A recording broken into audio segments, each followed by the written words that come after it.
All right, we have the New Orleans Saints at home against the Cleveland Browns. The Saints, after last week with their interim head coach, won that game against the Falcons, which is pretty surprising. You think the Falcons, but the fans were going nuts, and it looks like David Carr is hopefully back to normal, if you can say that.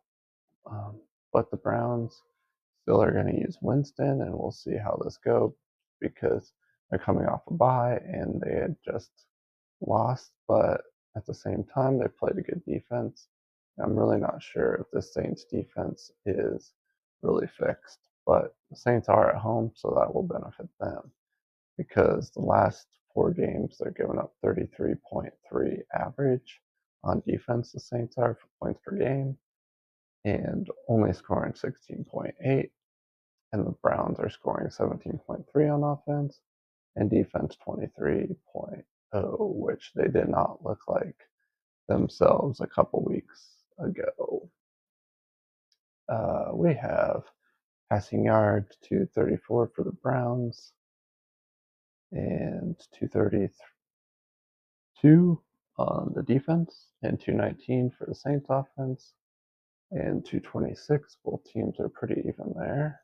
Passing yards per attempt are pretty even for offenses, 6.4. For the Saints, the Browns 6.5, but the Browns are giving up 9 yards per attempt in the air on defense. And the Saints are not that great either, but 7.7. And in that dome, they are going to be loud, and that should benefit them. Rushing yards per attempt, 4.7 for the Saints. Kamara is playing pretty good. Besides, that game should not have been close. He dropped the wide open pass from Carr to him, and that would have put the game out of reach right then and there, and it would not came down to the end of the game. But he somehow did not catch that. So I have to remember that too.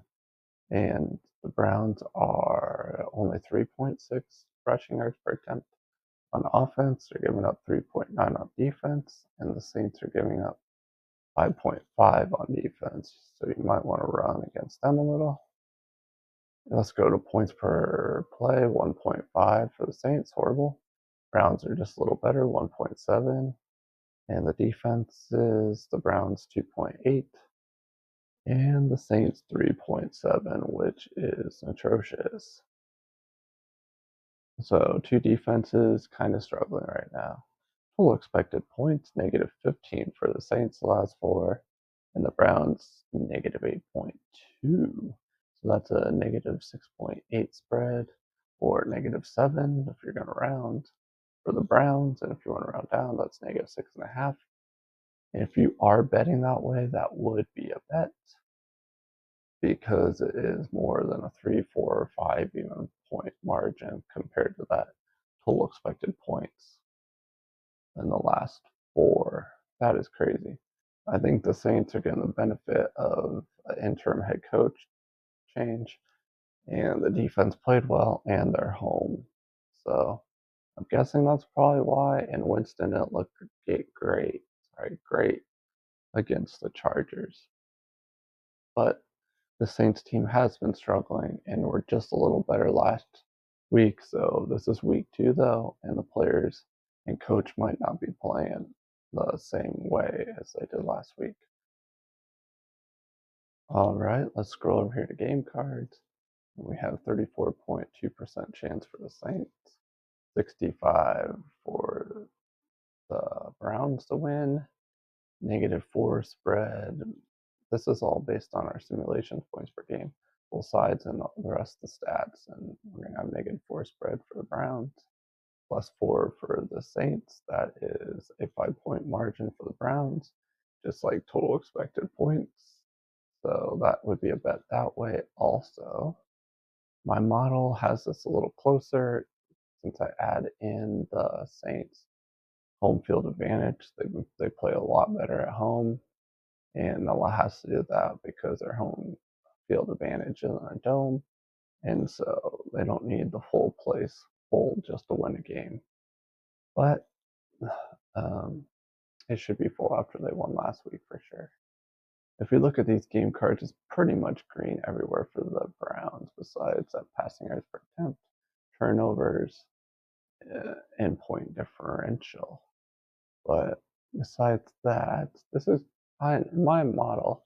This is a very close game. We have a -1 spread. I'm just going to give you that for the Browns, and that is only two. What was I going to say? Only a 2-point margin, so I want to play that.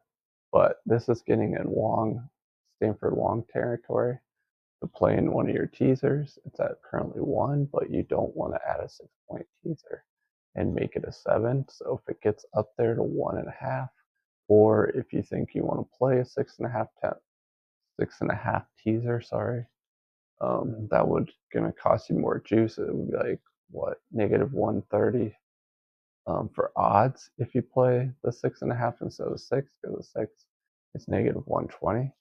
But I'm gonna wait and see if it goes up to 1.5, and if it does, and I might match that up with a 6.5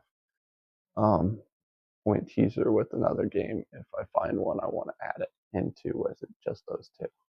But anyways, that's what I'm doing. That's what my thoughts are for this game. If you're gambling, good luck. My name is Jordy. You've been watching Betman Sports Betting, and I'll see you in the next video.